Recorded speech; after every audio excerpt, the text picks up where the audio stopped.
iyong Panginoon. Sa kalooban ng Diyos ay sumusunod, ang iyong buhay nagbibigay lugod. Kinabukasan kay ganda, may hatid na pag-asa, kaligtas ay sa'yo na. Sa bawat araw siya ay di nagbabago, may pangako na naghihintay sa'yo.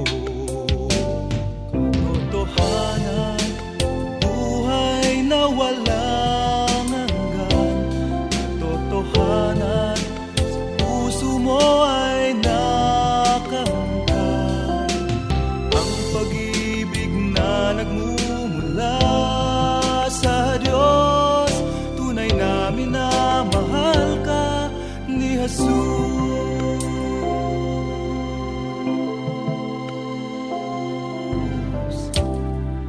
Kinabukasan kay ganda, may hatid na pag-asa, kaligtas ay sa'yo na. Sa bawat araw siya ay di nagbabago, may pangako na naghihintay sa'yo.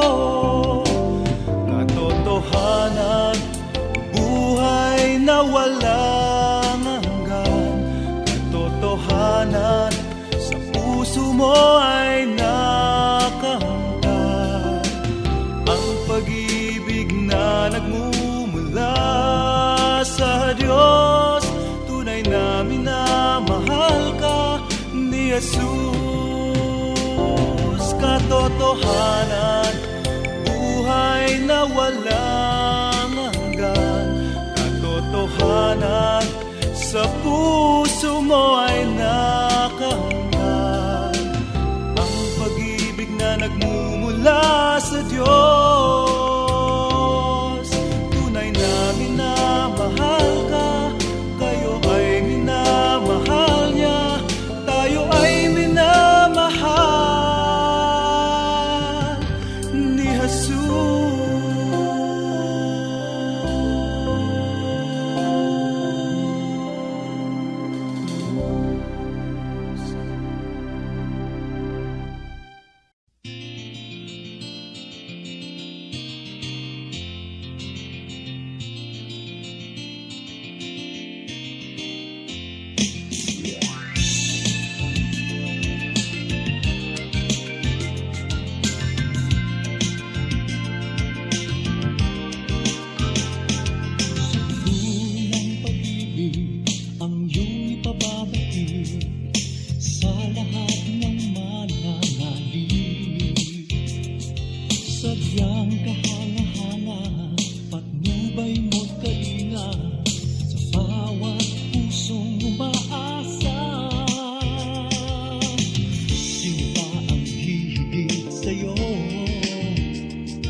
pag-asa ko. Tanging ikaw, ikaw ang siyang kanlungan ko. Tanging ikaw ang siyang laging kublihan ko. Tanging ikaw ang siyang kaibigan at sandigan ko. Tanging ikaw, musika nitong nawitin. Tanging ikaw, ikaw sa kathan itong damdamin. Tanging ikaw, sa tuwin ay pupurihin. Tanging ikaw, ikaw lang at wala nang iibigin.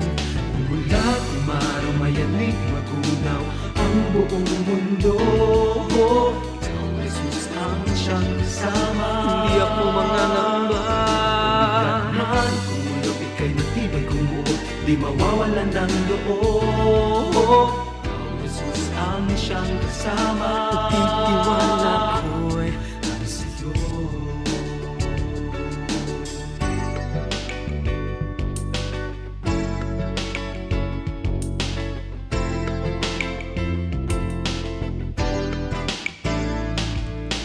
Tanging ikaw, ikaw ang siyang pag-asa ko. Tanging ikaw, ikaw ang siyang kanlungan ko. Tanging ikaw, ang siyang laging kublihan ko. Tanging ikaw, ang siyang kaibigan at sandigan ko. Tanging ikaw, ang musika nitong awitin.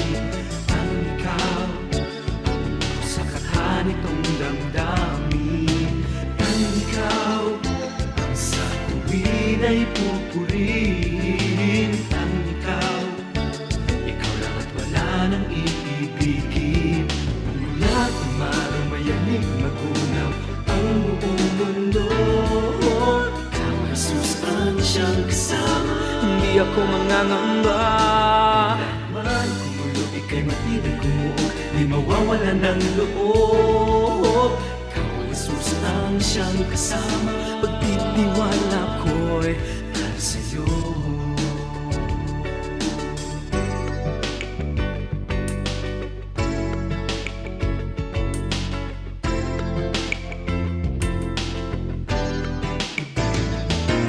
Mula't umaraw mayanig magunaw ang buong mundo. Ikaw ay Jesus ang siyang kasama. Hindi ako mangangamba. Kumilat man kumulog ika'y matibay kumuot, di mawawalan ng loob. Ikaw ay Jesus ang siyang kasama. Pagtitiwala ko'y ang simulat. Umaraw mayanig magunaw ang buong mundo. Ikaw ay Jesus ang siyang kasama. Hindi ako mangangamba. Kumiglat man kumulog ika'y matibay kumuot, di mawawalan ng loob. Ikaw ay Jesus ang siyang kasama. Pagtitiwala ko'y ang sa'yo.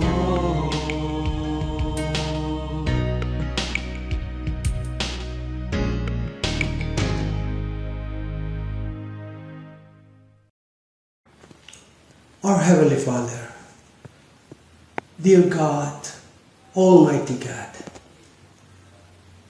natitipon po muling iyon ang iyong mga anak upang ikaw ay purihin at sambahin. What a great privilege na ang mga anak mo ay natitipon sa pagkakataong ito upang mag-alay ng papuri at pagsamba.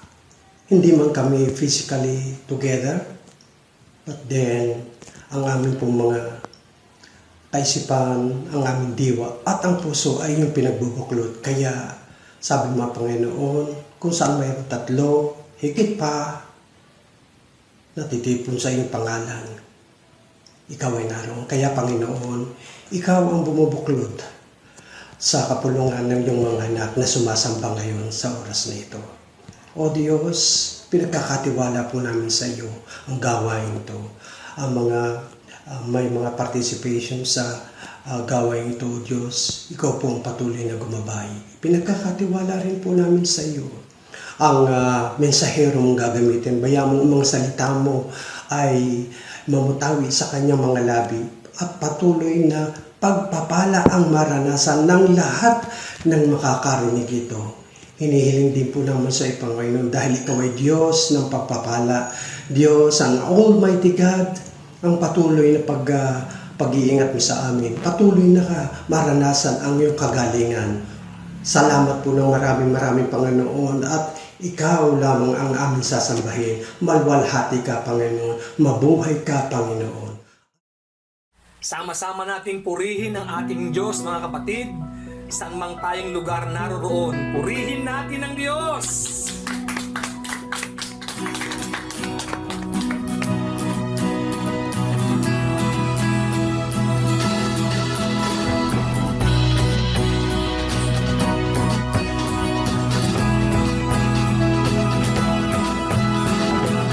Standing here in your presence, thinking of the good things you have done.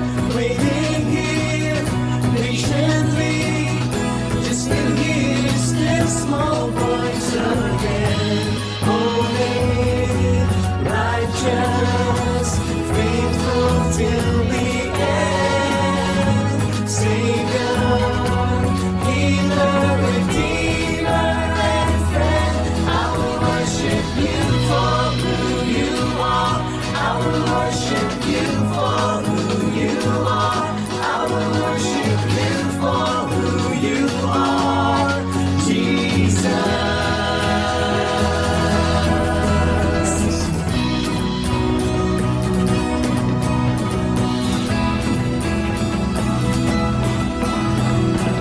Standing here in your presence, thinking of the good things you have done. Waiting here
at papuri para sa Diyos na ating na pusong pinagpala ng lubos. Handog niya ay kapayapaan, handog niya ay kagalakan, handog niya ay kalakasan sa bawat pusong napatanggal. Kaya ang awit ng papuri, awit ng pasasalamat, at ang awit ng pagsamba ay para lang sa Kanya.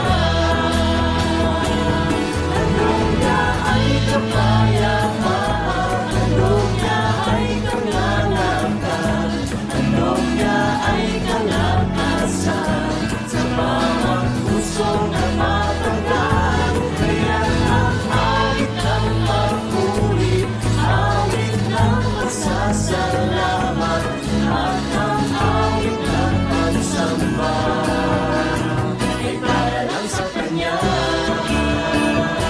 para lang sa Kanya, ay para lang sa Kanya.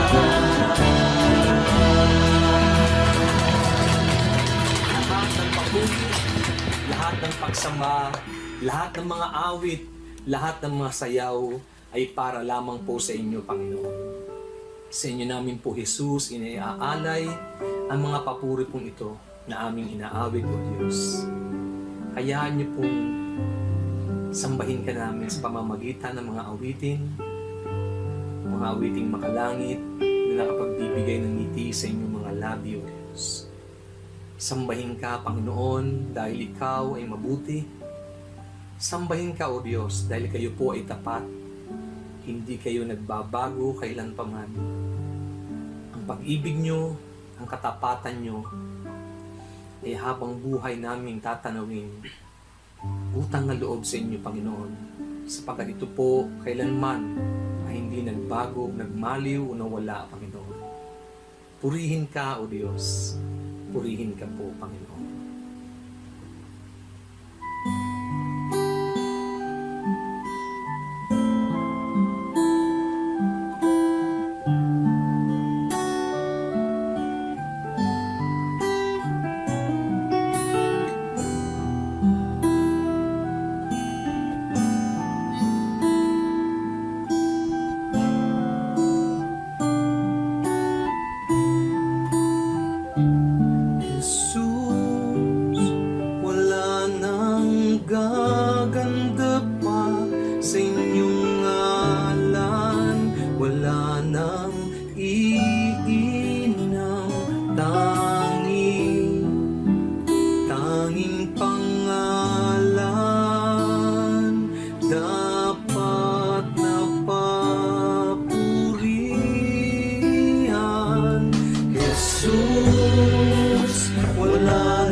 Jesus, ika'y kagalakan.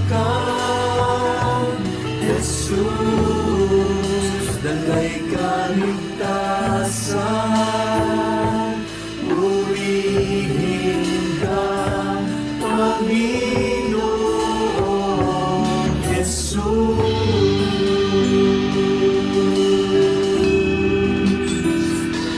Purihin ka, Panginoon Jesus.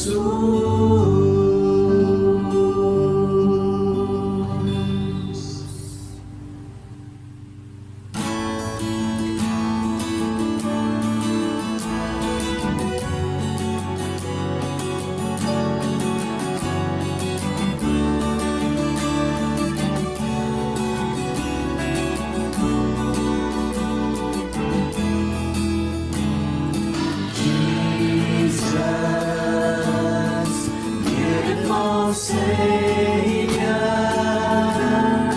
God of all majesty, risen King, Lamb of God, holy and righteous, blessed Redeemer, bright morning star.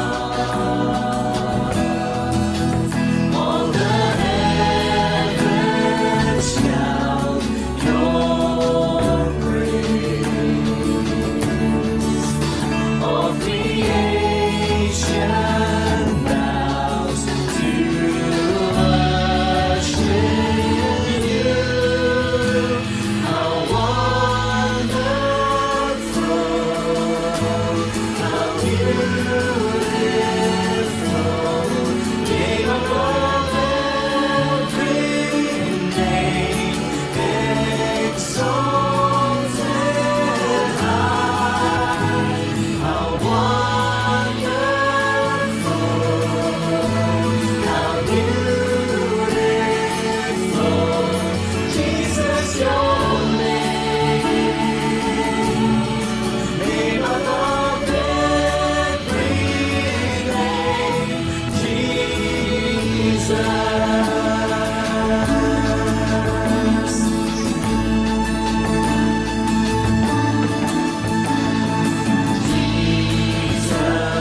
Jesus, beautiful Savior, God of all majesty, risen King. All the heavens shout your praise. All creation bows to worship you. How wonderful, how beautiful, name above every name, exalted high. How wonderful, how beautiful, Jesus, your name above every name, Jesus.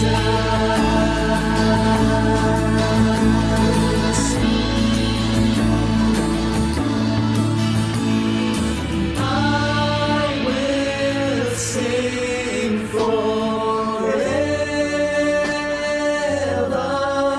Jesus, I love you. Jesus, I love you. I will sing forever. Jesus, I love you. Jesus, I love you. I will sing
secure. Your promise sure. Your love endures always. My soul secure. Your promise sure.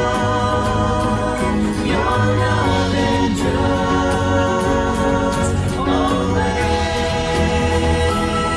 I will worship you for who you are. I will worship you for who you are. I will worship you for who you are, Jesus. I will worship you for who you are.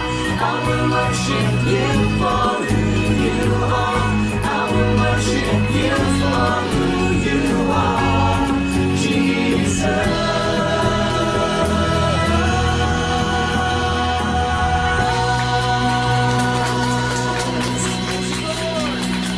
Praise you, Jesus! We exalt your name! We exalt your name, Lord! Pinagpalang araw ng pagsamba, mga kapatid, mga lolo't lola, mga pamangkin. Napaka-ligaya na isipin na sa kabila ng mga lockdown at mga quarantine ay nakakapagsama-sama tayo. Talagang parang inihanda ang technology sa ganitong mga pagkakataon. At tayo nakakapagbulay-bulay ng mga salita ng Diyos, nakakasamba, nakakapanalangin magkakasama sa kabila ng ating physical distancing. Ang ating pag-aaral sa araw na ito, pinamagatan nating God, Natural Law, and Life. Maraming bagay na dapat tayong linawin tungkol sa Diyos. God is not human. Hindi siya tao. Si Jesus, anak ng Diyos, nagkatawang tao. Pero ang Diyos ay hindi tao. 1 Samuel 15:29, He is not a human being, that He should change His mind. Job 36:5, God is mighty and firm in His purpose. And because hindi tao ang Diyos, God cannot be manipulated like humans. Hindi pwedeng iba-ibahin ang kanyang iniisip, imaniobra siya at imanipulate sa pamamagitan ng emotional blackmail. God's character is revealed by creation. Maraming mga attempts ang mga religions to present God. Maraming beses nga na may misrepresent pa ang God. Kasi kita nyo kung gaano napakaraming religions. Iba-ibang mukha ng Diyos ang ipinapakita. Iba-ibang karakter, iba-ibang temperament, iba-ibang mga katuruan tungkol sa kabaitan ng Diyos o sa kaistriktuhan ng Diyos. Yung mga theological concepts, yung mga pag-theorize sa mga tao tungkol sa Diyos through religious discourse, marami dyan very misleading. Hindi mo nga malaman kung alin talaga ang nagtuturo ng tama. And even within Christianity, ang dami-dami mga ibang pagpapakilala sa Diyos. Merong Diyos na napakasungit, merong Diyos na mabait, merong Diyos na paiba-iba. So, alin ba talaga? Paano mo makikilala ang Diyos? Merong paraan ng pagpapakilala ang Diyos na talagang foolproof. Yung talagang kitang-kita mo na hindi pwedeng imaniobra ng tao. And that is nature. Romans 1:20, God's eternal power and character cannot be seen.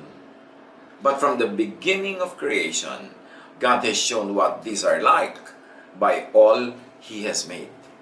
In other words, bago pa nagkaroon ng religion, bago pa nagkaroon ng theology, bago pa nagkaroon ng iba't ibang schools of thought about God, nagpakilala na ang Diyos through creation.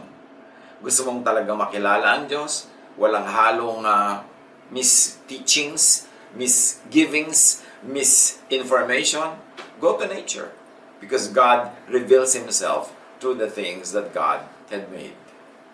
Now, God life, or God who is life, or life that comes from God, God life is in all forms of life.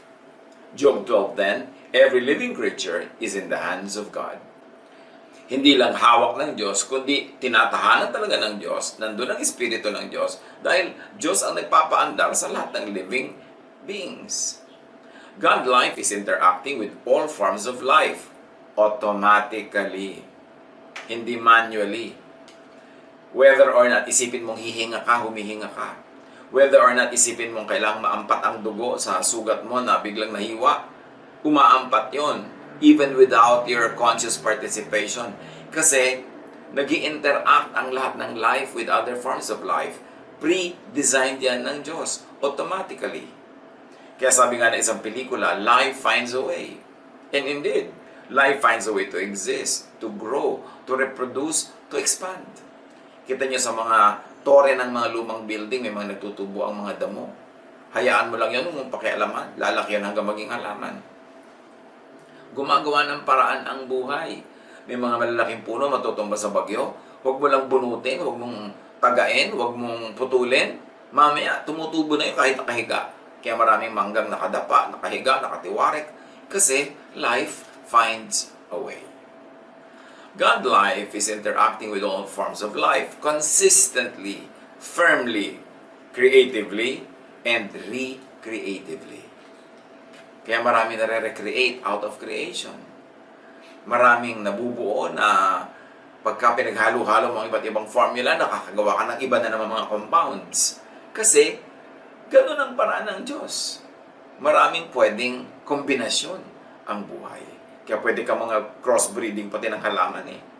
Deuteronomy 32:39, I put to death and I bring to life. Tayo lang kasi in our human form, limited ang perspective natin. Either dead or alive. Ang tingin natin sa mga tao, sa mga bagay, mga halaman, mga hayop. Pero sa Diyos, who is everything and in everything and who designed everything and who makes everything run, wala talagang namamatay at nabubuhay. Nagre-recycle lang yung life. Kaya pagka merong isang busal na mais na nahulog sa lupa at nabulok at naglaglagan yung mga butil-butil niya at tumubo, wala naman talaga namatay kasi nabuhay siya uli bilang bagong mais na naman. So at any time, merong isinisilang, merong namamatay, may lumalaki, may papaliit, papaatras, kasi paikot-ikot lang ang buhay. Parang tubig. May nag-evaporate, may nagko-condense, merong nagpe-precipitate, tumutulo, may nagfe-freeze, merong nagiging solid, liquid, gas. Pero sa tingin ng Diyos na lumikha, at any given time, tubig pa rin yun. So pag tinignan natin ang buhay from that point of view, hindi tayo masyado magiging attached to various stages of life. Kasi God who is life is in all those stages anyway. He designed all those stages and God runs all those stages. God life is intelligent. Pagkita nyo mga halaman, subukan mo yung daganan ng kung anong plywood yung damo, mamaya susungaw siya doon sa labas. Gagawa siya ng paraan na makalabas doon. Yung mga baging, paano siya nakakagawa ng paraan na humawak sa mga dapat niyang hawakan, na nakakakapit siya talaga. Yung mga ugat na gumagawa ng paraan na sumiksik sa mga pagitan ng mga bato, na pati mga kalsada nga, pag nadaanan ng ugat, natitibag-tibag yung kalsada, gumagawa ng paraan yung halaman, kasi may intelligence ang life. Pati nga yung mga pag-andar ng mga virus, may sarili silang intelligence. Kaya naglalabanan yung mga antibodies ng katawan natin. At yung mga invading organisms, may giyerang nagaganap na hindi mo nga alam na nagaganap yun. Yung bigla ka nilagnat, yung pala yung katawan mo gumawa ng paraan na itaas ang temperature para tupukin niya yung mga pumapasok na mga mikrobyo na hindi kayang mabuhay sa mainit na temperature. Hindi mo iniisip gawin yon. Automatic ginagawa yun ng iyong blood systems. So, God life is intelligent. May sarili siyang karunungan. Wisdom has been with God even before creation. Sabi sa Proverbs 8:22-31, from the beginning, I was with the Lord. Ito yung wisdom na nagsasalita. I was there before He began to create the earth. At the very first, the Lord gave life to me. So, kasabay ng Diyos, wisdom. In other words, God is wise at lahat ng kinreate niya, created in wisdom, with wisdom, for wisdom, kasi nga yung wisdom, nandun na bago pa nagkaroon ng creation. Wisdom attended creation. So, the only way to deal with creation, with nature, is to be wise. And to respect the wisdom of every living thing. God's wisdom is in all created things.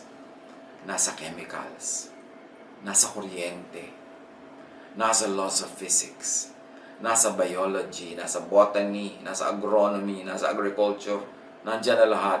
Kasi Diyos ang lumikha, and God is wise. Proverbs 3:19-20, by His wisdom and knowledge, the Lord created heaven and earth. Hindi random, may design. Psalm 104:19-20, you created the moon to tell us the seasons. The sun knows when to set, and you made the darkness so the animals in the forest could come out at night. It's a poetic way of talking about rules of biology. Pero pati yung mga dilim ng gabi, haba ng dilim ng gabi, haba ng liwanag ng araw, may kinalaman sa all living things, even sa animals and plants. Kaya yung mga plants na inaartehan ng mga tao ang design, nilalagyan ng mga ilaw sa ilalim, nililito natin yung halaman.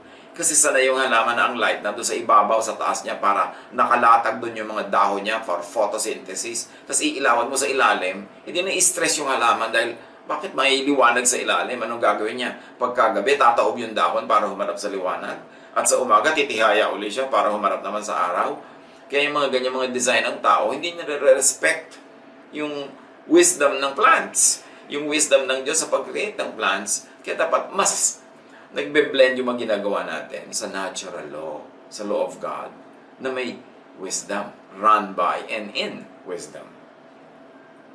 Now, intelligence is seen and shown in creation's design, function, and laws of nature, like laws of physics, laws of chemistry, laws of electricity. Lahat yan may wisdom. Kaya yung mga engineer, alam nila kung paano magde-design ng mga tulay na makakapagbuhat ng ganito kalaking load. Kasi may design na yun eh. Kaya yung mga aeroplano napapalipad at this speed, with that kind of wind, with that kind of velocity, at ganitong kabigat na dalang mga cargo na tutimbang nila kung kayang buhatin niya ng aeroplano or not. Kasi lahat ng mga computations, lahat ng formula, nandiyan na sa nature, embedded na. Yung marurunong lang na tao, nadidiscover nila yung nandun na dati, pero hindi tao ang naglalagay nun. Kaya lahat ng mga inventions are based on understanding the laws of nature. Genesis 2:2-3. God finished the work He was doing, so on the seventh day He rested from His work. God blessed the seventh day and made it a holy day. He made it special because on that day, He rested from all the work He did while creating the world. Anong ibig sabihin nito sa buhay natin ngayon mga kapatid? Tapos na ang paggawa ng Creator. Huwag kang magdasal dyan na igawa ka niya ng something. Kasi tapos na ang paggawa ng Diyos. Mag-aral ka, alamin mo ang laws of nature, alamin mo kung paano ka makakagawa ng something. Paano ka makakagawa ng C by adding A to B? Kasi nandun na lahat yung formula. Pero tapos na ang paggawa. Creation is self-recreating and recycling. Minsan lang ginawa ang tubig, nagre-recycle na siya forever. Creation is self-reproducing. Minsan lang kinreate ang isang uri ng hayop at sila na ang bahala kung paano sila magpaparami. Kaya nga ang utos, magparami kayo. Creation is self-sustaining and governing. Kaya dapat hayaan natin yung forest na mag-govern sa sarili niya, makarecover siya pag may dumaang bagyo, pag nagkaroon ng forest fire. Huwag natin pakialaman, huwag natin kalbuhin, ubusin lahat ng mga resources kasi nakikialam tayo sa self-governance ng nature. Kita nyo ngayong mga lockdown, ngayong quarantine. Ang dami mga wild animals na namamasyal sa mga parks sa loob ng mga city. Dahil wala yung mga tao para makialam sa kanila, then therefore they repossess the management of their own lives. Kasi sobrang na tayo nakikialam sa ibang creatures ng Diyos. Nagkakaroon tuloy ng imbalance. Inuubos natin yung mga ibang species, nagkakaroon ng extinction. So yung mga nakatira sa kanila dating microorganism dahil nawala na yung mga hayop na tinitira nila, sa tao na lumilipat. Kaya huwag natin dapat sobra talagang binibigyan ng problema at stress yung nature dahil tayo rin ang nagbabayad. Isaiah 55:10, the rain and the snow come down from heaven, and do not return to it without watering the earth, and making it bud and flourish, so that it yields seed for the sower, and bread for the eater. Pati tubig, lahat ng stages ng water cycle, merong na-accomplish na purpose. Napapalamig ang atmosphere, napapaulan, nadidiligan ng mga halaman, nababasa uli ang lupa, na-nourish lahat ng life. Lahat, tuwing umiikot ang hangin, may na-accomplish siya, na re-recycle niya yung mga dumi, napapaalis niya yung mga impurities. May nangyayari. Kaya dapat sa buhay, hindi tayo talaga masyado mag-intervene with nature. Manatili tayo sa ating mga settlements, sa ating mga bahay, sa ating mga cities and towns, at hayaan natin yung mga bundok na maging bundok. Iwan natin yung mga dagat na maging dagat, hindi kaila-ilaliman ng dagat, pinapakialaman na rin natin, kaya tuloy yung life na disturb. Ecclesiastes 1:4-7. Generations come and generations go, but the earth remains forever. Talaga yung earth, matitira yan. Kaya yung mga sinasabi na, kung matutupok ang planeta, end of the world. Misreading yan of Matthew 24 and the book of Mark. Kailangan, balikan natin ang pagbasa niyan because the earth remains forever. All streams flow into the sea, yet the sea is never full. To the place the streams come from, there they return again. You see, their outstanding understanding of water cycle. Noon pa yung unang panahon sinulat. Ecclesiastes 3:11, God makes everything happen at the right time. And God's creative work is done. Kung nagtataka kayo, ano ba tinutumbok ng usapan na to? Hold on. Manahimik kayo dyan. At makakarating tayo sa gusto nating tumbukin ang usapan na ito ng kinalaman ng God, ng natural law, at ng buhay natin. Now, God life is force. God, as shown by nature, is impersonal, objective force. May force talaga. May force ang gravity. May force ang velocity. May force ang lahat ng laws of physics. Hindi mo yun pwedeng labanan. Impersonal yun. Kaya kahit ka paladasal, kahit ka banal, kahit ka godly, kahit ka lingkod ng Diyos, pwede kang malunod. Kung nasa tubig kang malalim, hindi ka marunong lumangoy, walang magliligtas sa'yo. The force of gravity and the laws of buoyancy and the laws of physics will make you sink. Yun ang tinatabi nating impersonal yan. Kasi dati na yung nakadesign. Nung dinesign ng Diyos ang mundo, nandyan na lahat yung laws na yan. Tapos dahil lang hindi ka marunong lumangoy, gusto mo i-hold ng Diyos yung mga laws na yun at palutangin ka nang hindi ka mamatay. Kung ayaw mong mamatay, mag-aral ka lumangoy o lumayo ka sa malalim na tubig at mag-iingat ka. Pero hindi dadaanin mo sa dasal dahil anong gusto mo gawin mo sa dasal? Ipaulit mo sa Diyos ang creation o ipasuspend yung laws of nature para ka lang ma-exempt. Kaya ang tunay na pananalig sa Diyos ay paggalang sa natural law. Ecclesiastes 3:14-15, everything God has done will last forever. Nothing He does can ever be changed. Everything that happens has happened before, and all that will be has already been. God does everything over and over again. Kaya reliable ang mga scientific laws, mga scientific formula, mga formula ng chemistry, formula ng engineering, formula ng electricity and everything. Bakit yan reliable? Kasi God has done everything over and over and over again. Yung E equals MC square, hindi yun maiiba. Yung lahat ng mga formula ng mga arithmetic, na mathematics, mga algorithms, hindi yun maiiba kasi God does everything over and over and over again. Ang dapat nating gawin para tayo makinabang, para tayo magkaroon ng bunga, at para tayo mapahinga at sumaya, to know all those laws and abide by those laws. Para ma-harness natin yung wind. Kita mo, pag alam mo yung wind power, may mga windmills kahit nung araw pa. Yung mga sinauna nating ninuno, nakakapaglakbay across vast oceans dahil sa mga layag, dahil na-harness nila yung power ng wind. Alam nila kung paano pakinabangan yung power ng wind. Alam nila kung paano pakinabangan yung direction ng mga waves at different times of the year. Nababasa nila yung mga formation ng mga bituin sa langit, kaya nag-guide sila kahit sila ay namamangka sa dilim ng gabi, kasi natutunan nilang malaman kung paano umaandar ang nature. At sila hindi lumalaban, sumasakay lang sa nature. God is force, always implementing the intelligent design of life. God is automatically policing, correcting, balancing everything. Kaya pag imbalance ang iyong blood, ang chemistry niyan, bigla ka nahihilo, natutumba ka, nagugutom ka, nakakaramdam ka ng kung ano-ano, hanggang gumawa ka ng paraan, magpagamot ka, kumain ka ng tama, para makorek yung imbalance. Kasi talagang yung design na yun, i-implement yun. At pag hindi mo ginalang, lumaban ka doon, ang ending nun, baka mamatay ang yung physical body. at bumalik ka uli, maging kung ano-ano ka ng mga vitamins, maging zinc ka, maging iron, maging potassium uli yung kinain mo, bumalik sa lupa, makain ng mga halaman, at may taong kakain uli ng mga bunga. So paikot-ikot lang yan. Because God does everything over and over again. Ecclesiastes 3:1-8. Everything on earth has its own time and its own season. There is a time for birth and death.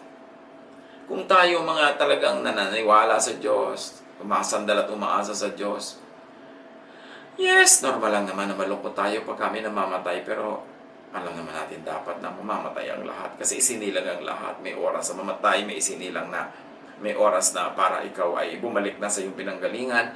Ang mahalaga lang, habang narito ka sa form na ito, sa body na ito, magawa mo yung dapat mong gawin, yung mga gusto mong gawin, yung mabuti mong gawin, mamunga ka, mag-enjoy ka sa buhay, makapaglingkod ka sa kapwa, matuwaan Diyos sa'yo, and then pag tinawag ka ng Diyos, graduation na, march, and meet your Maker.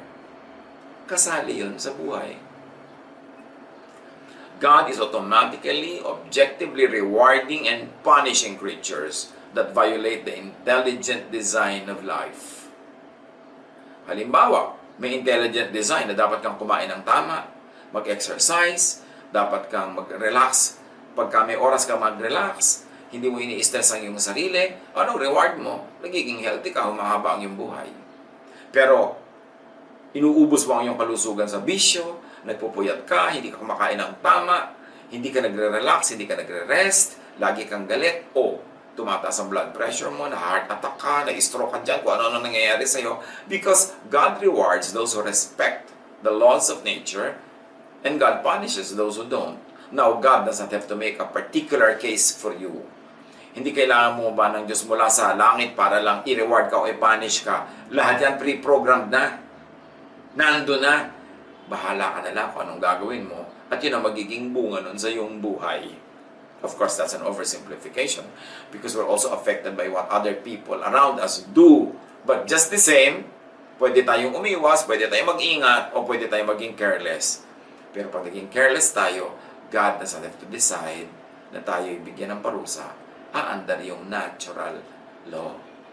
Halimbawa, lagi mong pinupuno ng sigarilyo at nicotine yung iyong lungs. Kulang ka sa exercise, kulang ka sa proper food, kulang ka pa sa rest. Magkakasakit ka. Hindi kailangan assignan ng Diyos na, bibigyan kita ng sakit. No, nakatakda na yon. Mangyayari yon. If P, then Q. If you did A, susunod yung B. So kung ayaw mo ng B, huwag ka mag-A. Alamin mo how nature works. Because that's how God works. Because God is the author of natural law. Now, God is energy. God is energy, the energy that empowers, enables creation to exist and to stay as it is. In Colossians 1:15-17, mentions Jesus, the Son of God, in that breath. The Son is the image of the invisible God, the firstborn of all creation. Parang yung wisdom, bago pa creation, nandun na siya. For in Him, all things were created. Things in heaven and on earth, visible and invisible, whether thrones or powers or rulers or authorities, all things have been created through Him and for Him. He is before all things, and in Him all things hold together.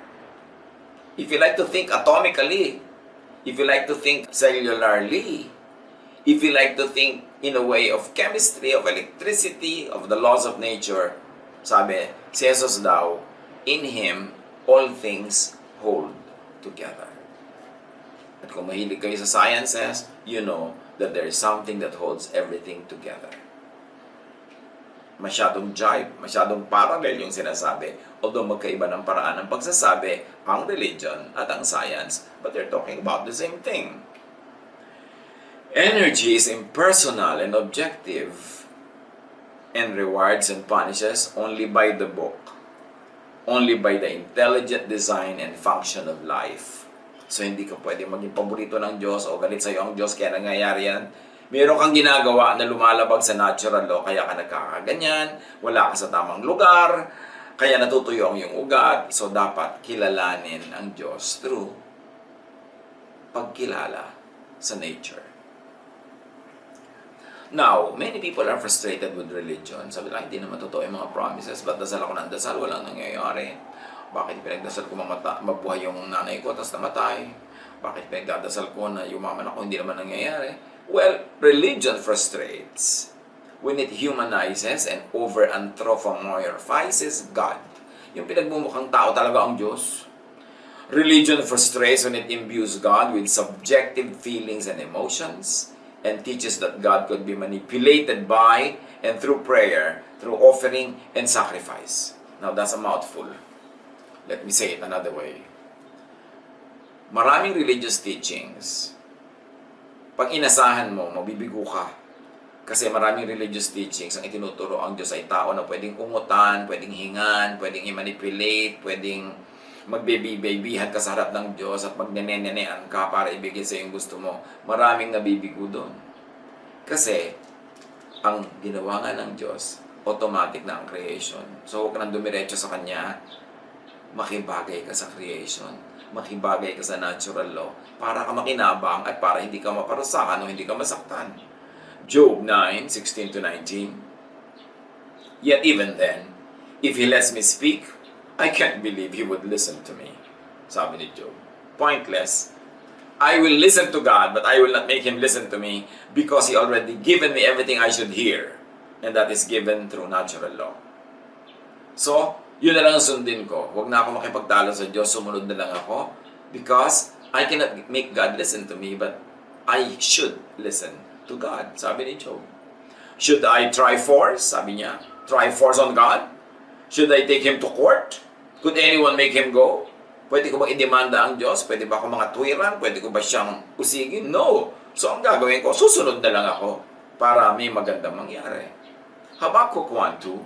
Our Lord, how long must I beg for you to help before you listen? Marami sa atin, ganyan na halos ang prayer. Why should we make God listen to us when He should be listening to God? 6 days, He made everything. And on the 7th, He rested. Tapos na siya ng paggawa. So, bakit natin siya paggagawain uli? Bakit natin ipapa-remodel, ipapa-restyle ang mundo para lang mag-fit sa kailangan natin at gusto natin?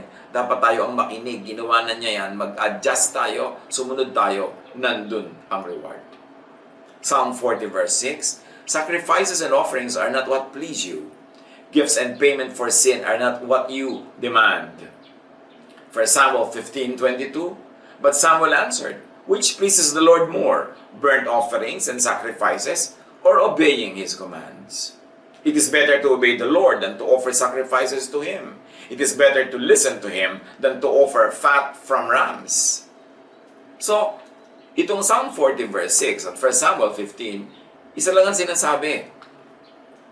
Gusto mong matuwa sa iyo ang Diyos, huwag mong daanin sa kauungot. Huwag mong dadaanin sa mga offering.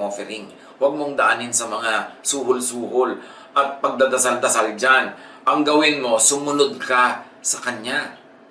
Obedience is better than sacrifices or offerings.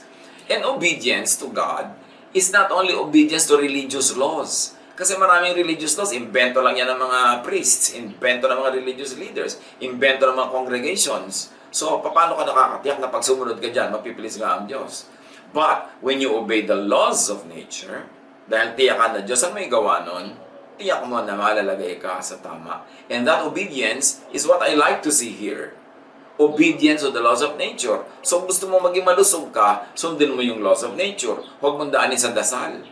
Kasi kung pinapabayaan mo ang katawan mo, hindi ka nag-iingat, tapos dadaanin mo sa dasal, mabibigo ka. Kasi anong gagawin mo? Ipapa-accept mo ang sarili mo from the product of not obeying natural law, of not obeying the law of God written in nature. Kaya yung iba na frustrate sa religion, nagiging atheist patuloy. Kasi sa mga mali-maling pangako ng religion about God. Pinagkokontra-kontra nila yung religious teaching at yung science. Samantalang yung religious teaching nga, marami ang tao, invento lang yan eh. Pero yung laws of nature, laws of science, din may invento ng tao, nandun yan. Ang tao na di-discover lang niya how it works. na i-apply lang niya, kaya nagkakaroon ng applied sciences. Napapakinabangan niya, nakaka-invento siya ng mga bagay out of what he understands or she understands about natural law. Yan kuminsan ang lagi ko na lamang na kuminsan ay dinaramdam. Yung ang mga tao na bibigo, nagtatampo sa Diyos, lumalayo sa Diyos, kasi naman mali ang pangako sa kanila ng religion. O magdasal ka ng 15 Huwebes at susundin ka ng Diyos. Sino may sabing ganun yun? Kahit dasal ka ng dasal, kung yung buhay mo naman hindi sumusunod sa natural law, yung blessing na gusto mo hindi pa rin darating. Yung ang tamad-tamad mo, sinabi na that what you plant, you harvest. Tapos wala ka pinaplant. Tapos dasal ka ng dasal na mag-harvest ka. Mangingisay ka kada dasal pero wala ka ma-harvest. Then magagalit ka sa Diyos. Magtatampo ka. Kasi nga, wrong yung teaching ng religion. Isaiah 45:9. Woe to those who quarrel with their maker, those who are nothing but potsherds among the potsherds on the ground. Does the clay say to the potter, what are you making? Does your work say, the potter has no hands? So bakit ka naman makikipagtalo? Yun ang creator. So, sumunod ka na lang. Mag-adjust ka at doon ka sasaya. Pagka sinusunod mo ang kagustuhan ng maker, hindi dadaanin mo sa reklamo, dadaanin mo sa dasal. Religion frustrates when it teaches that God could be asked to do humans' biddings. Deuteronomy 10:17, for the Lord your God is God of gods and Lord of lords, the great God, mighty and awesome, who shows no partiality and accepts no bribes. Tapos, yung ate mo sasali sa beauty contest, dadaanin mo sa kadadasal, ka-offering para manalo siya. Pati ang Diyos, gagawin mong judge sa beauty contest. Yung may 2 basketball team, maglalabanan, pareho nagpe-pray yung mga supporters nila na manalo yung team nila. Sa palagay nyo talaga, madadaanan ang Diyos sa dasal na may kakampihan siyang isang team dahil sobrang ipinagdasal ng kabilang team? Isinasali natin ang Diyos sa ating mga human squabbles, human contests, human endeavors. Masyado nating pinapababa yung kanyang kalagayan. Sa palagay nyo talaga, pag may 2 nagbo-boxing, may pipiliin doon ng Diyos na manalo. Siyempre nanalo yung nanalo kasi nakakondisyon ang katawan niya, kasi tama ang timing niya, kasi tama yung stroke niya, naka-earn siya ng mga points, at kinasihan siya ng mga judges. All of these things nagkakalakip-lakip. Pero really, may 2 magbo-boxing dyan, parehong nagpe-pray yung nanay nila, parehong nagpe-pray ang asawa nila, parehong nagpe-pray ang kanilang mga kaibigan. Sino kakampihan doon ng Diyos? Religion frustrates when it teaches that God could be recruited to side with certain persons or groups. Kahit mga political groups, pare-pareho naglalabanan, kami ang kakampi ng Diyos, evil yung kabila. Really? Sasali ang Diyos sa mga political circus ng sangkatauhan? Meron talaga siyang kakatigan dyan na partido? Religion frustrates when it teaches that God could be enlisted to serve the personal quests of humans. Yung mga Diyos ko, ibigay mo po sa akin ng lalaking yun para siya ang maging asawa ko. Yung 3 babae pala kayo nagpe-pray para sa kanya. So, sino papakinggan ng Diyos? Again, natural law will prevail. Sino ba sa inyo ang mas kaakit-akit sa kanya? Ano ba ang kaakit-akit sa kanya? Physical, mental, spiritual, intellectual, ano ba? So, this will come into play. Hindi mo dadaanin sa pag-manipulate at pag-ungot-ungot sa Diyos. Isaiah 40:13-14. Sino ang makapagsasabi ng dapat gawin ni Yahweh? May makakapagturo ba o makakapagpayo sa kanya? Sino ang kanyang pwedeng sanggunian para maliwanagan? Sino ang nagturo sa kanya ng landas ng katarungan? Sinong nagkaloob sa kanya ng kaalaman at ng paraan upang makaunawa? Ang sagot, wala. So huwag tayong makialam sa ganyang mga bagay. Religion frustrates when it teaches that God could be convinced to live the impersonal objective laws of life, of nature, to cater to humans' needs, wants, and whims. 2 Samuel 12:16-18. David prayed to God for the baby. David fasted and went into his house and stayed there, lying on the ground all night. The elders of David's family came to him and tried to pull him up from the ground, but he refused to get up or to eat food with them. Do you think that would be enough? On the 7th day, the baby died. So, hindi nadaan sa dasal. hindi nadaan sa fasting. May ibang layunin ng Diyos. Kung minsan, nabuhay yung bata, gumaling yung may sakit, akala natin nadaan sa dasal. No, yun lang talaga ang kalooban ng Diyos.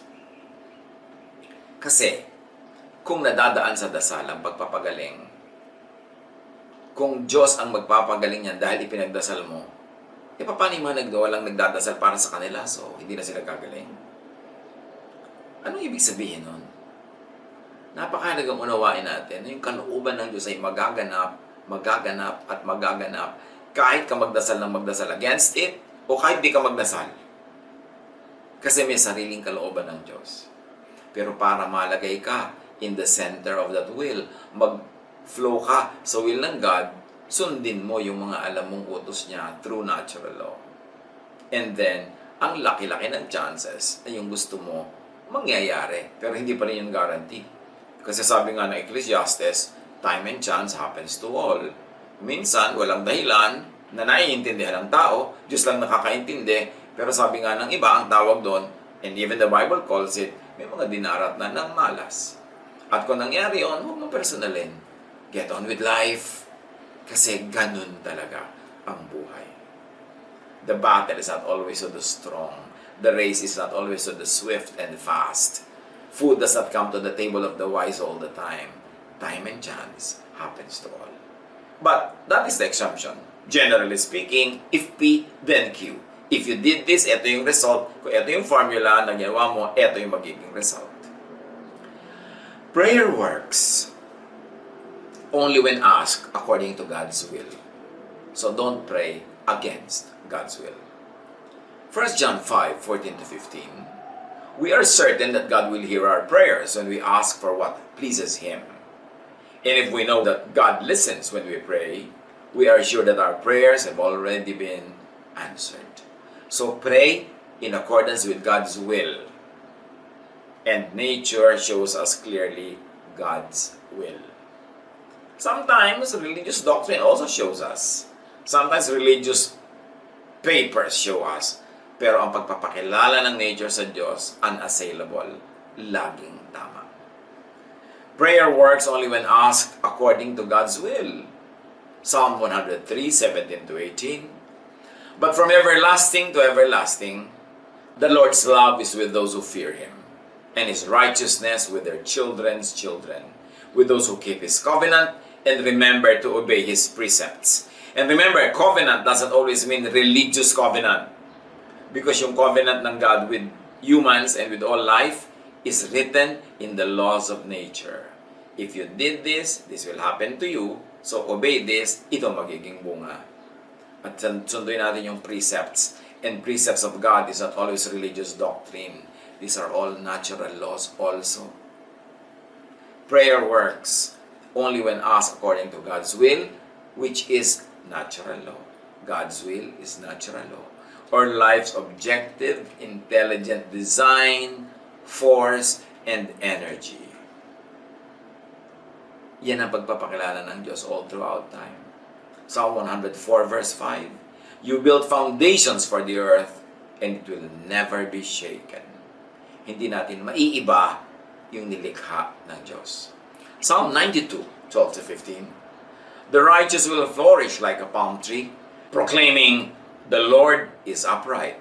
He is my rock, and there is no wickedness in Him. And here, righteous means submissive to God's creative natural law. Therefore, blessed. Yung righteousness doesn't always have to be defined in religious terms. Because when you are submissive to God's creative and natural law, you are submissive to God. Therefore, you are right and you are righteous. Ang laki kasi ng nagiging disadvantage pag pinaghihiwala yung religious at scientific principles. Para magkalaban, no. Yung mga conservative religious people na ayaw nilang mag-change ng kanilang mind, ayaw nilang mag-adapt ng kanilang mga doctrines, ayaw nilang mag-adjust sa mga scientific discoveries and realities, yan ang galit sa science. Kasi gusto nilang manatili sa kanilang conservative thinking. Alam nila maguguho yun, matutunaw yun pagka hinayaan nila na yung truth and evidences of science prevail. Kaya galit sila sa science. But God created all of the scientific laws. So yung tunay na maka-Diyos, dapat hindi galit sa science. In fact, science could be God's last prophet. Ano bang ginagawa ng mga prophet? They explain to us God's will and God's mind. Hindi ba? Pag nakita mo sa mga scientific principles yung kung paano ginawa ng Diyos ang lahat, ina-explain ng science sa'yo yung mind of God. Kaya yung science, prophet yan. The way to be blessed is to abide by the objective natural law of life. Matthew 15:9, it is useless for you to worship me when you teach rules made up by humans. Halimbawa, apply natin sa buhay natin ngayon. Ang dami mga tao hyper-faith. Yung, our God is stronger than the disease. Our God is bigger than the problem. And because of that, ano ginagawa nila? Hindi sila nagso-social and physical distancing. Because of that, hindi sila nagmamask. Because of that, patuloy pa rin sila nagsisiksikan, nagsasama-sama, nag-ayakap-yakapan. Tapos sasabog ang sakit sa kanilang paligid. Ang dami-dami mga sakit na trace sa mga religious gatherings. Kasi yung mga tao, akala nila dahil naniniwala sila sa Diyos, therefore, pwede na nilang itapon yung scientific laws. Dahil yung faith nila ay gusto nila yun ang manaig at hindi yung reason, hindi yung science, hindi yung intelligence, hindi yung wisdom. Nagkakasakit sila. Tapos magtataka sila, bakit kami nagkasakit? Pinabayaan kami ng Diyos. Magagalit ngayon, magtatampo sa Diyos. Kung gusto mo talagang huwag magkasakit, sundin mo yung scientific law kasi God ang gumawa ng law na yun. So true godliness will actually respect all what the medical people who are informed and who are correct will tell us to do. The way to be blessed is to be planted by streams of water. Psalm 1:2-3, but whose delight is in the law of the Lord, and who meditates on His law day and night, that person is like a tree planted by streams of water. So hindi lang yan sa religious way. You want to bear fruit, you want to have fresh leaves all throughout the year, you should be planted by streams of water. Which means, gusto mo malusog ka, gusto mo hindi ka nagkakasakit, kumain ka ng tama. Vitamins ka naturally or by pills, or mag-relax ka, magpahinga ka para mataas ang immune system mo against invaders. In other words, yun ang ibig sabihin ng being planted by streams of water. You position yourself correctly. Alam nga naman na pipilitin mong bunutin yung sarili mo kung puno ka, titira ka sa gitna ng tuyong-tuyong disyerto, tapos araw-araw pray ka ng pray na buhayin ka ng Diyos, painumin ka ng Diyos, diligin ka ng Diyos. Doon ka pumunta sa streams of water. Mas madaling gawin yun. So gusto mong maprotect sa mga sakit, daanin mo sa pagsunod sa scientific laws. At magdasal ka rin according to those laws. Pero yung kukontrahin mo yung natural law with prayer, tapos magkakasakit ka, nagtatambo ka sa Diyos, mali kasi. Importante yan because the one planted by streams of water yields its fruit in season. His leaf does not wither, and whatever they do prospers. Life thrives when it follows natural law. Hindi kalaban ng natural and scientific law ang Diyos. So huwag natin paglabanin. Huwag tayong lumaban sa natural law tapos dadaanin natin sa dasal, sa fasting, sa bribing, sa bribery. It will not work. We should not ask God to exempt us from the natural consequences of what we do, whether we obey natural law or we disregard it. Importante, sabi sa James 4:8, come near to God and He will come near to you. You can do that in a spiritual way. You can do that in a practical, scientific way. Pag pinapalusog mo ang iyong sarili, papalusogin ka ng Diyos. Generally. Minsan talaga mayroong time and chance. Pero pagka kumakain ka ng tama, natutulog ka ng tama, nagpapahinga ka, generally, expectedly, magiging malusog ka. You want to please God? You want to receive God's blessings? You want to have a blessed life? Obey natural law. That is God's purest law. God bless all of us.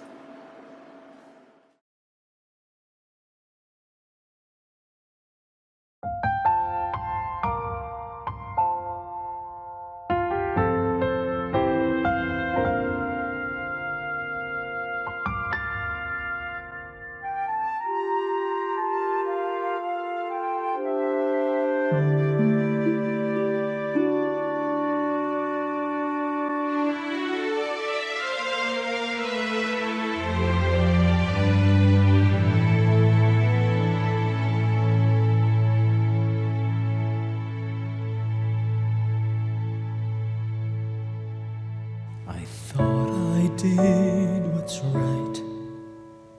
I thought I had the answers. I thought I chose the surest road, but that road brought me here.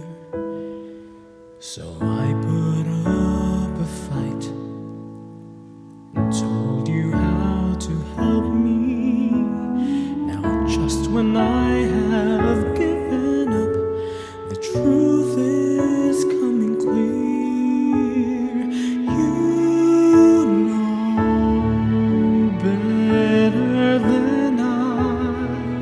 You know the way. I've let go the need to know why, for you know better than I.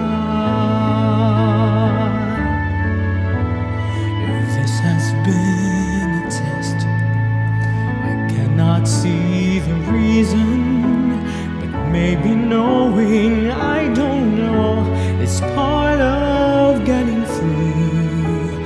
I try to do what's best, and faith has made it easy to see the best thing I can do is put my trust in you, for you know better than I. You know the way. I've let go the need to know why, for you know better than I saw a cloud and thought it was a sky. I saw a bird and thought that I could follow, but it was you who taught that bird to fly. If I let you reach me, will you teach me? For you know better than I. You know the way. I've let go the need to know why. I'll take what answers you supply.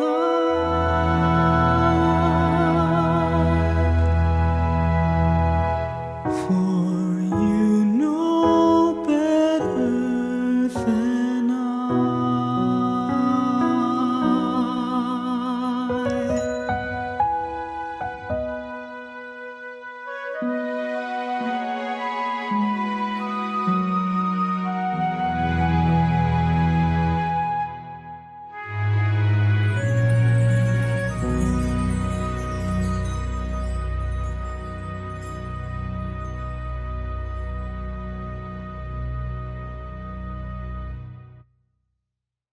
Tayo po ay manalangin.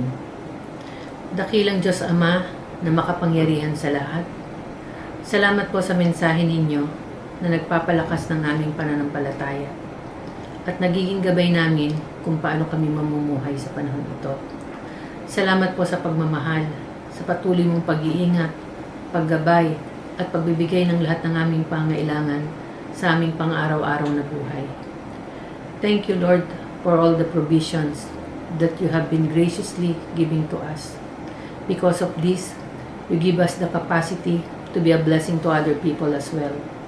At sa patuloy naming pagpupuri at pagpapasalamat sa inyo, tanggapin niyo po ang aming kaloob at ikapo. Pagpalain niyo po ito para sa inyong kaluwalhatian. Sa tanging pangalan ni Jesus, ito ang aming panalangin.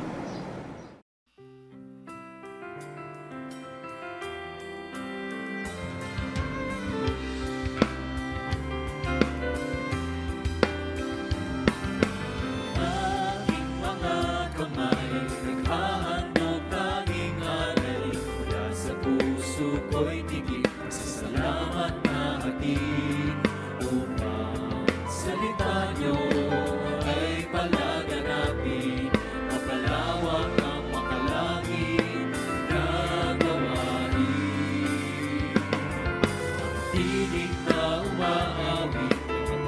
papuri ang inihahati, sa salamat ang sinasabi, pagkalak ay walang pati.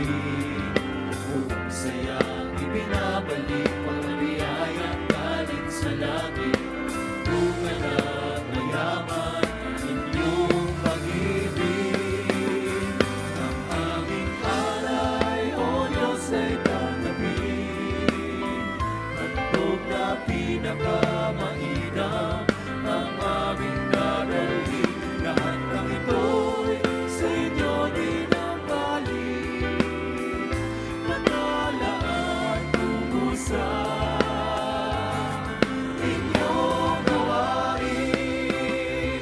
Ang aming alay, O Diyos, ay tanggapin, handog na pinakamainam ang aming dadalhin. Lahat ng ito'y sa inyo din ang galing, natalaan tungo sa inyong gawain.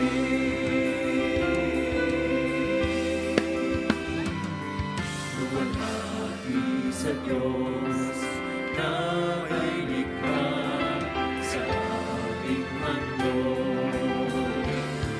Malugod kayo nawa, siya nawa. Siya nawa.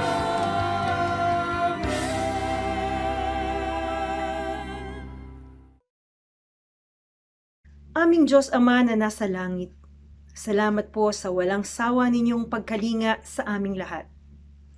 Salamat po sa inyong salita na buhay at patuloy na gumagabay sa aming landas. At humahamon sa amin na patuloy kaming magbago upang maging kawangis namin si Hesukristo na aming Panginoon. Salamat po Ama sa isa na namang pagkakataon na nakapagsama-sama po kami ng mga kapatiran kahit sa ganitong paraan ng pagtitipon. Magkakalayuman, ngunit nagkakaisa sa Espiritu sa inyong pangalan. Lord, dalangin po namin na sa aming paghihiwa-hiwalay ay baunin namin ang aming mga narinig na katuruan ngayong araw na ito. Mapagmuni-muni kami sa personal na mensahe mo para sa bawat isa sa amin. You are a personal God, and we thank you that you love us and care for us in a very personal way. Patuloy din po naming itinataas sa inyo ang aming mahal na Pastor Ed Lapis na bigyan po ninyo ng ibayo pang kalakasan, karunungan at kagalakan. Ang lahat pong ito ay aming dalangin ng may pasasalamat at pagpupuri sa pangalan ni Jesus na aming Panginoon at tagapagligtas. Mga kapatid, sa Kanya na makapag-iingat sa inyo upang hindi kayo magkasala at makapaghaharap sa inyo ng walang kapintasan at may malaking kagalakan sa Kanyang kaluwalhatian. Sa iisang Diyos na ating tagapagligtas, sa pamamagitan ni Hesukristo na ating Panginoon, sa Kanya ang kapurihan, karangalan, kaluwalhatian at kapangyarihan, mula pa noong una, ngayon, at magpakailanman.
Day by day we grow more forgiving. Day by day we are more accepting. Day by day, growing with a kinder heart, like Jesus more and more, from glory to glory. Day by day, let's be more loving, be more kind, as Jesus showed us the way of love. Day by day, we grow more forgiving. Day by day, we are more accepting. Day by day, growing with a kinder heart, like Jesus more and more, from glory to glory. Day by day, into Jesus' hands. Day by day, into Jesus' hands, into Jesus' hands, into Jesus' hands. Day by day, I walk a little closer to our Lord. Day by day,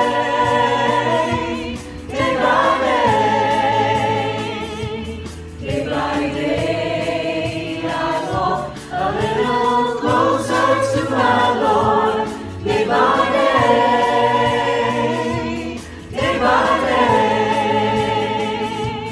where He leads me, I will follow. Where He sends me, I will go.